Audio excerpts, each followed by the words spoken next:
Got to thinking today about the difference between our values, what are our core values, what's important to us, and then what are our rules or standards for meeting those values.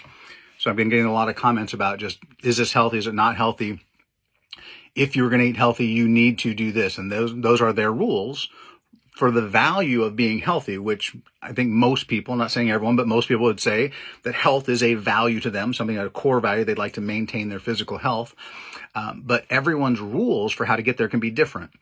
So there are still guidelines that if we go too far outside of the guide, if we eat literal poison, if we eat arsenic every day, at some point our body will not be able to process it and we will die.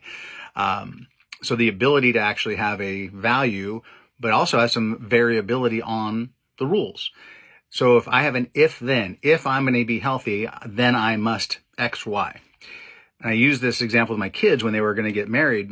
I said, you're about to go into a relationship with someone who you both have same values. You've discussed your values, but your rules for getting those values might be different. In other words, one child might be brought up in a household that they value respect. In order to be respectful, though, their guidelines were, if you respect someone, if an argument happens, you never turn your back and walk away. Stay, raise your voice if you have to, but to turn around and walk out of a conversation, to walk out of the room when someone else is talking to you, totally disrespectful. In our family, we don't do that.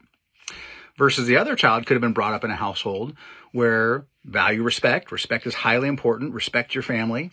And they were brought up with a different set of guidance. Their guidance was, if you feel upset, that which was going to happen at times, get up, walk out of the room, calm down, come back and discuss it in a normal tone of voice. Never raise your voice. It's not acceptable to raise your voice. Bring those two people into a relationship. Their first argument, one raises the voice, one walks away. They both feel totally disrespected, but they were both trying to be respectful.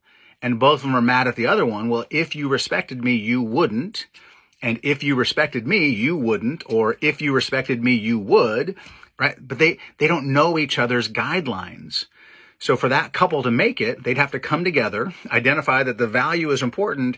How are we going about getting there? Let's compromise and find some different ways. And let's try a couple different options to both respect each other, feel respected, and be able to have a relationship. So as we go through this, I'm getting a lot of people's guidance versus let's make sure that we're focused on, is this healthy or not at the end of this? I'm hoping that I'm in better health at the end. I'm going to be doing some fitness tests throughout. We're going to have the blood work beginning and end, and we'll find out, do these guidelines actually get us closer to health or further away from health by the end of this? We'll know in 100 days.